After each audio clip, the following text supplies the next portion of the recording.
Good morning, નમસ્કાર. ધોરણ 12 જીવ વિજ્ઞાનમાં તમારું સ્વાગત છે. આપણે ગયા લેક્ચરમાં અંડકોષ જનનની પ્રક્રિયા ભણ્યા હતા. આજના લેક્ચરમાં આપણે સ્ત્રીઓમાં જોવા મળતું ઋતુચક્ર વિશે અભ્યાસ કરીશું. ઋતુચક્રને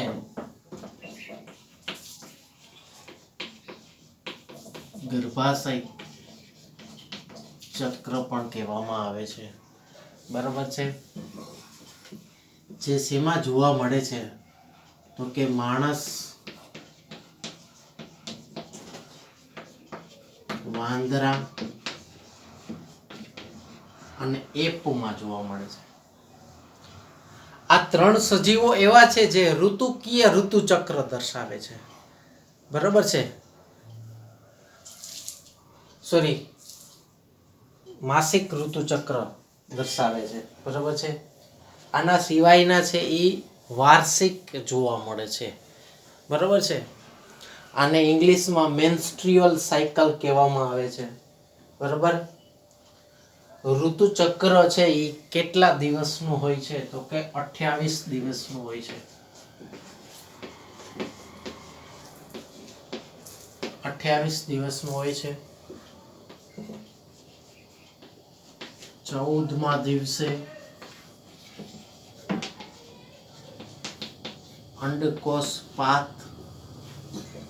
અંડકોષ મુક્ત થાય છે, જેને અંડકોષ પાત કહે છે. બરાબર છે. 28 દિવસનું હોય છે. બરાબર છે. જોઈએ હવે ઋતુચક્ર ની જે ઘટના છે એ હકીકતમાં શું છે તો કે ઋતુચક્ર ની ઘટના એન્ડોમેટ્રિયમ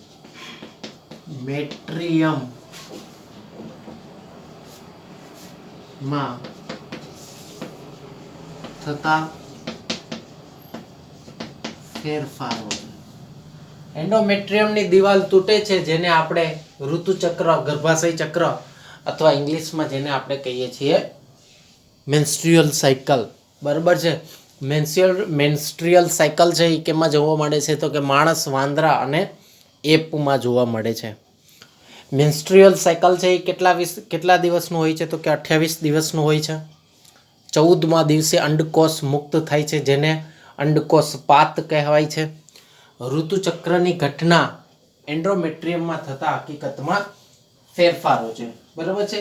આ ફેરફારો કેવા હોય છે તો કે ચક્રીય ફેરફારો હોય છે, જેમાં ઇસ્ટ્રોજન અને પ્રોજેસ્ટેરોનના સ્તરમાં થતા ફેરફારો એના માટે જવાબદાર છે. આને 3 તબક્કામાં વહેંચવામાં આવે છે. બરાબર છે. પ્રથમ તબક્કો છે એ ઋતુસ્ત્રાવ તબક્કો છે.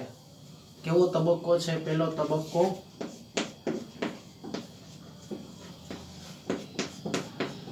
ઋતુસ્ત્રાવ તબક્કો. આને સ્ત્રાવી તબક્કો પણ કહેવામાં આવે છે. બરાબર છે. આને સ્ત્રાવી તબક્કો પણ કહેવામાં આવે છે. બરાબર છે. માદા જાતીય અંતઃસ્ત્રાવોની ઓછી સાંદ્રતાને કારણે હકીકતમાં આમાં થાય છે શું જોવાનું છે એ આપણે. માદા અંતઃસ્ત્રાવોની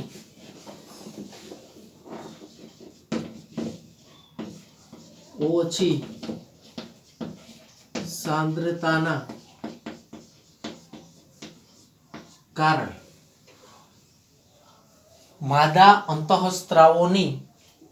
સાંદ્રતાના કારણે એન્ડોમેટ્રિયમનું વિઘટન થાય છે. શું થાય છે? એન્ડોમેટ્રિયમનું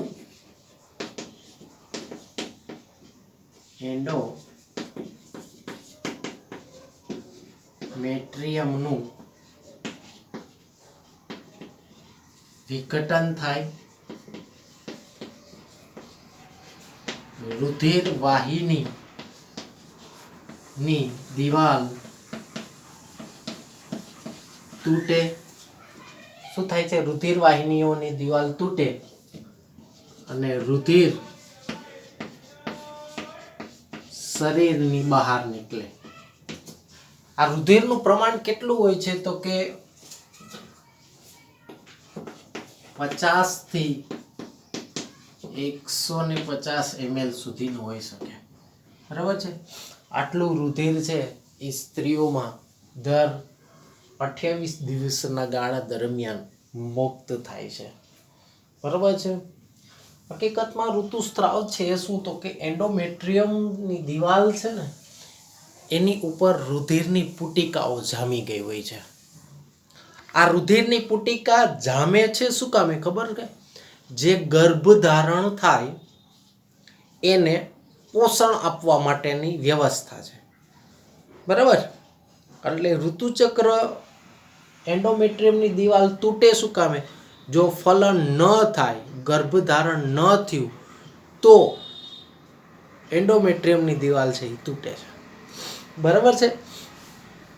એટલે એન્ડોમેટ્રિયમમાં થતા ફેરફારો છે હકીકતમાં માદા અંતઃસ્ત્રાવોનું સાંદ્રતામાં વધારે ઘટાડે એવું વધઘટ જોવા મળે ત્યારે એન્ડોમેટ્રિયમનું વિઘટન થાય છે અને રુધિર વાહિનીની દિવાલ છે એ તૂટે છે. જેના કારણે રુધિર છે એ શરીરની બહાર આવે છે. અને કેટલું રુધિર આવી જાય છે? તો કે 50 થી 150 ml. બરાબર છે.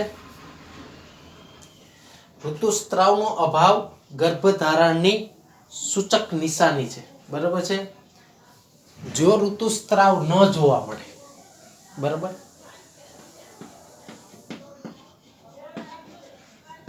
ગર્ભધારણનો અભાવ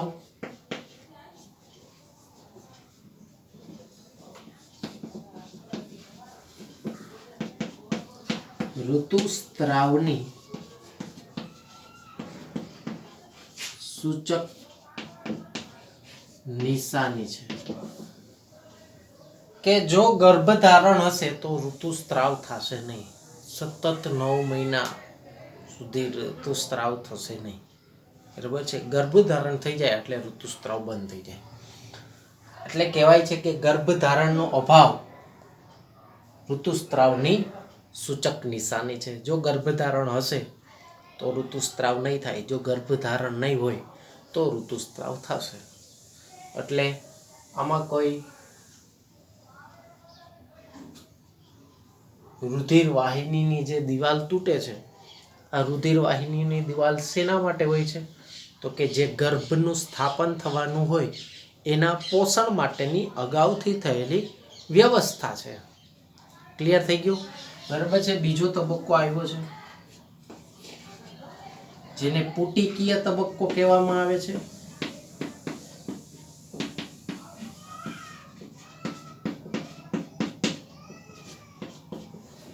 શું થયું? પુટિકીય તબક્કો. બરાબર છે. આ તબક્કાની શરૂઆત ક્યારે થાય છે? તો કે ઋતુસ્ત્રાવનો તબક્કો ક્યાં સુધી ચાલે છે? 1 થી 5 દિવસ. આ કેટલા દિવસ? 6 થી 14 દિવસ સુધી ચાલે છે. બરાબર છે.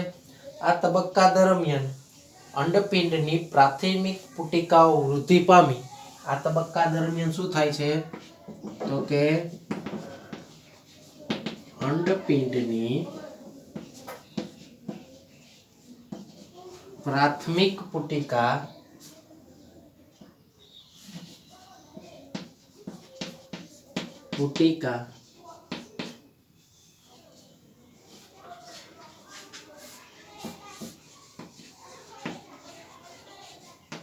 વૃદ્ધિ પામી શું થાય છે? તો કે ગ્રાફિયન પુટિકામાં નિર્માણ પામે છે.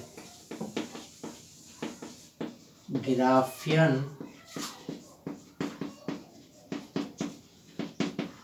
પુટિકામાં ફેરવાય છે. શું થઈ જાય છે? ગ્રાફિયન પુટિકામાં ફેરવાય છે. તેની સાથે સાથે ગર્ભાશયનું અસ્તર, બરાબર છે, જ્યારે અંડપિંડની પ્રાથમિક પુટિકા એટલે કે ગ્રાફિયન પુટિકા બની જાય ત્યારે શું થાય છે? તો તો કે ભાઈ ગર્ભાશયનું અસ્તર એટલે અંદરનું સ્તર પુનઃ સર્જન થઈ જાય છે. બરાબર છે. એટલે થયું શું કામ, થયું શું જોજો. પેલા ઋતુસ્ત્રાવ છે, પેલા એન્ડોમેટ્રિયમની દિવાલ છે એ તૂટી ગઈ. બરાબર, બધું જ જે દિવાલ બની હતી, નવી દિવાલ બની હતી એ બધી તૂટી ગઈ. એટલે હવે છઠ્ઠો દિવસ આવ્યો. છઠ્ઠો દિવસ આવ્યો એટલે શું થાય, અંડપિંડની પ્રાથમિક પુટિકા વૃદ્ધિ પામી અને ગ્રાફિયન પુટિકા બનવાઈ જાય. ગ્રાફિયન પુટિકામાં ફેરવાતી હોય ત્યારે જ ગર્ભાશયનું અસ્તર છે એ પાછું રિપેર થવા માંડે. બરાબર છે. જરાક બેઝિક માહિતી આપી દઉં. દાખલા તરીકે આવી રીતના હોય છે ગર્ભાશય. બરાબર છે. હવે જ્યારે ગ્રાફિયન પુટિકાનું નિર્માણ થતું હોય ને ત્યારે જ આ રીતના અહીંયા આવી રીતના જમા થઈ જાય છે. બરાબર, રુધિરની પુટિકાઓ જમા થઈ જાય છે આ રીતના અહીંયા. રેડી. આ છઠ્ઠા દિવસથી લઈ અને પછી આ બનવાની શરૂઆત થઈ જાય છે. બરાબર છે. એના પછી હવે આગળ જોઈએ. બરાબર, અંડપિંડ અને ગર્ભાશયના આ ફેરફારો પિટ્યુટરી અને અંડપિંડ અંતઃસ્ત્રાવોની માત્રામાં થતા ફેરફાર દ્વારા થાય છે. કેના કારણે થાય છે ભાઈ, તો કે આપણી જે મગજની પિટ્યુટરી ગ્રંથિ છે એ પિટ્યુટરી ગ્રંથિ અને અંડપિંડના જે અંતઃસ્ત્રાવો હોય છે, માદા અંતઃસ્ત્રાવો, એમાં જે વધઘટ થાય છે એના કારણે આ બધા ફેરફારો જોવા મળે છે. બરાબર છે. આ સિવાય ગોનેડોટ્રોફિન્સનો સ્ત્રાવ પુટિકીય તબક્કામાં ક્રમશઃ વધે છે. બરાબર છે. GnRH આપણે 11 ભણી જા. ગોનેડોટ્રોફિન્સનો સ્ત્રાવ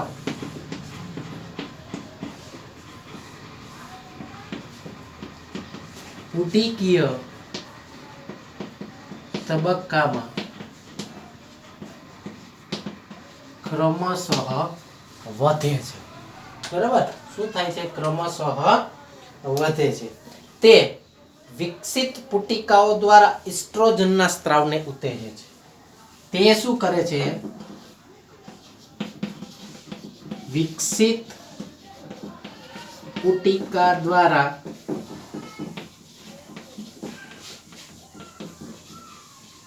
ઇસ્ટ્રોજનના સ્ત્રાવને ઉત્તેજે છે.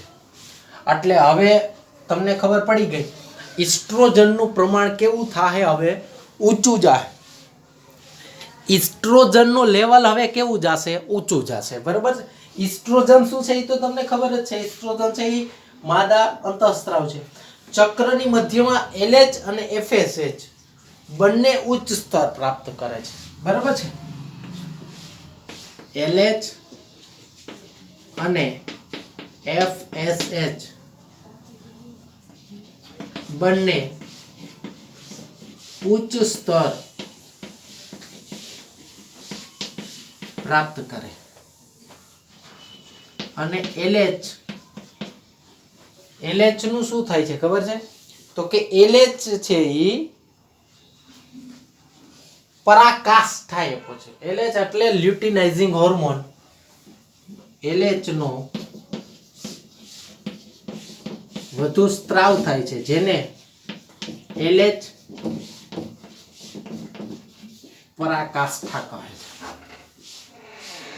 હવે આ ફેરફાર ક્યારે થાય ખબર છે, 14મા દિવસે. 14મો દિવસ આવે એટલે LH અને FSH નું પ્રમાણ વધે. ઇસ્ટ્રોજન નું પ્રમાણ તો વધેલું જ હતું, પણ LH એટલે કે લ્યુટિનાઇઝિંગ હોર્મોનનો એટલો બધો સ્ત્રાવ થાય કે LH ની એને પરાકાષ્ઠા કહેવાય. એટલું બધું લ્યુટિનાઇઝિંગ હોર્મોન અંતઃસ્ત્રાવનો અંદર નીપડા જોઈએ સ્ત્રાવ થાય. બરાબર છે. જે ગ્રાફિયન પુટિકા તૂટવાની ક્રિયાને પ્રેરે છે. આ જે ગ્રાફિયન પુટિકા બની હતી ને, તો કે જે ગ્રાફિયન પુટિકા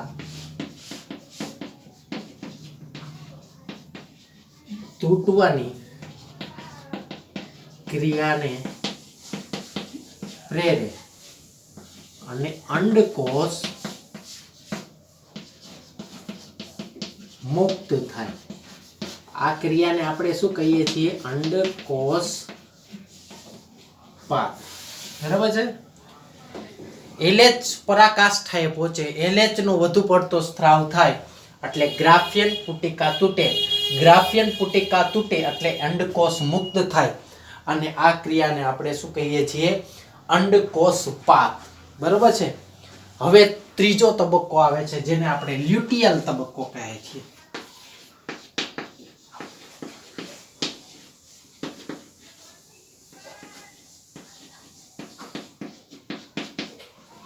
બરાબર છે.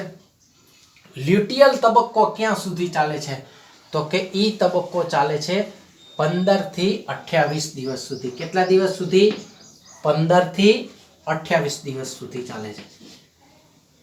ઋતુસ્ત્રાવ અથવા સ્ત્રાવી તબક્કો 1 થી 5 દિવસ, પુટિકીય તબક્કો 6 થી 14 દિવસ અને લ્યુટિયલ તબક્કો 15 થી 28 દિવસ સુધી ચાલે છે. બરાબર છે. જોઈએ હવે ઈ કઈ રીતના હોય છે. એમાં લ્યુટિયલ તબક્કા દરમિયાન કોપર્સ લ્યુટિયમ શું થાય છે? તો કે કોપર્સ લ્યુટિયમ ગ્રાફિયન પુટિકાનો બાકીનો ભાગ. બરાબર. આ ગ્રાફિયન પુટિકા તૂટી એમાંથી અંડકોષ મુક્ત થયું, પણ ગ્રાફિયન પુટિકાનો બાકીનો ભાગ છે ને, ગ્રાફિયન પુટિકાનો બાકીનો ભાગ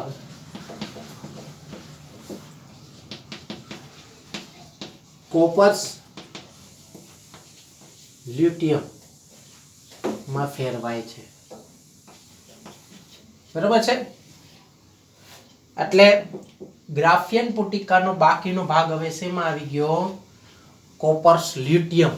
એટલે હવે કોપર્સ લ્યુટિયમ અહીંયા બન્યું એટલે આને લ્યુટિયલ તબક્કો કહેવામાં આવે છે. બરાબર છે. એના પછી શું થાય છે? તો કે કોપર્સ લ્યુટિયમ મોટા જથ્થામાં પ્રોજેસ્ટેરોનનો સ્ત્રાવ કરે છે. કોપર્સ લ્યુટિયમ મોટા જથ્થામાં પ્રોજેસ્ટેરોનનો સ્ત્રાવ કરે છે. બરાબર છે. જેથી ગર્ભાશયના અંતઃસ્તરની જાળવણી માટેની આવશ્યકતા છે. બરાબર છે.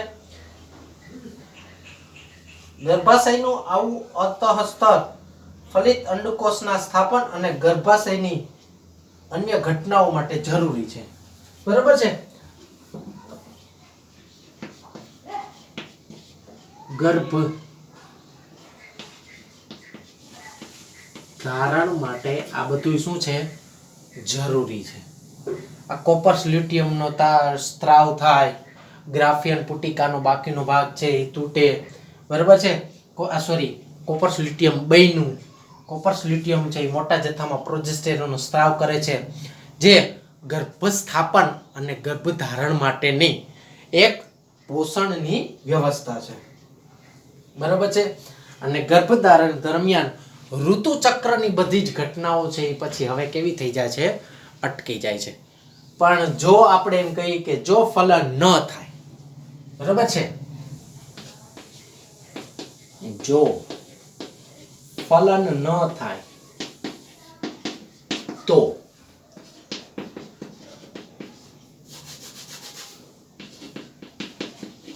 કોપર્સ લ્યુટિયમ નું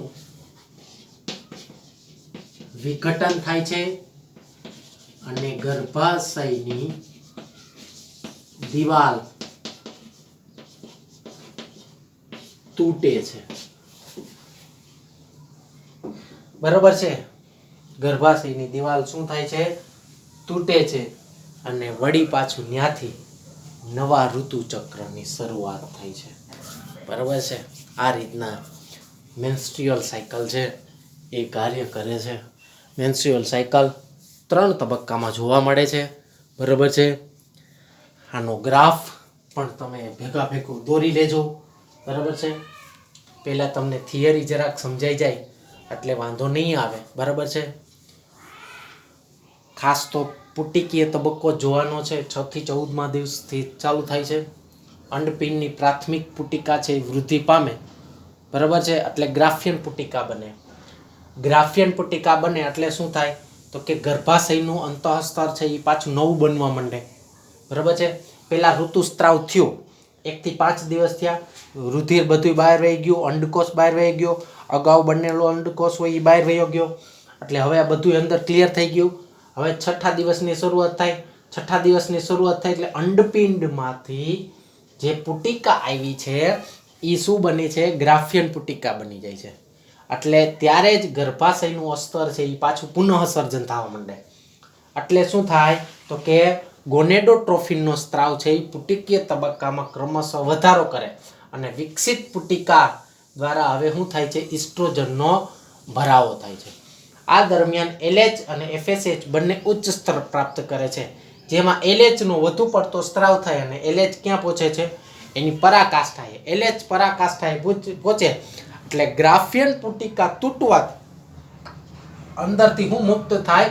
અંડકોષ મુક્ત થાય, જેને અંડકોષપાત કહેવાય છે. આ અંડકોષપાત થયો પછી લ્યુટિયલ તબક્કો આવે છે. લ્યુટિયલ તબક્કો ક્યાંથી? 15 થી 28મા દિવસ દરમિયાન ગ્રાફિયન પુટિકાનો બાકીનો ભાગ છે કોપર્સ લ્યુટિયમનું વિઘટન કરે છે, જે મોટા જથ્થામાં પ્રોજેસ્ટેરોનનો સ્ત્રાવ કરે છે અને ગર્ભધારણ માટે બધી જ વ્યવસ્થા કરી આપે છે. આ અંડકોષ અહીંયા પાત થઈ ગયો, અંડકોષ મુક્ત થઈ ગયો એટલે ગર્ભધારણ માટે ગર્ભાશય પણ તૈયાર છે, બરાબર છે, અને અંડકોષનું પાત થયું એટલે બધું રેડી છે. જો ફલન ન થાય, જો ફલન થાય તો ચક્રીય ફેરફાર છે એ અટકી જાય. જો ફલન ન થાય તો શું થાય છે? કોપર્સ લ્યુટિયમ છે એનું વિઘટન થાય છે અને નવા ઋતુચક્રની શરૂઆત થાય છે. મેન્સ્ટ્રુઅલ સાયકલ કહેવામાં આવે છે. અને 28 દિવસનું ચક્ર હોય છે, 28-29 દિવસનું. આ દરમિયાન આ ચક્રમાં ક્યારેક ફેરફાર આવી શકે છે. ઋતુ, આજુબાજુનું હવામાન, બરાબર, માનસિક તાણ, કોઈ પણ દવા, વિશેષ પ્રકારની દવા ગરમ લાગે એનો પણ આમાં થોડો ઘણો ભાગ ભજવી શકે છે. બાકી આ 28 દિવસનું હોય છે. 3 તબક્કામાં મેં તમને સવિસ્તર સમજાવ્યું છે, બરાબર છે. એક્ઝામમાં બહુ IMP છે આ, એટલે ખાસ તૈયાર કરવું.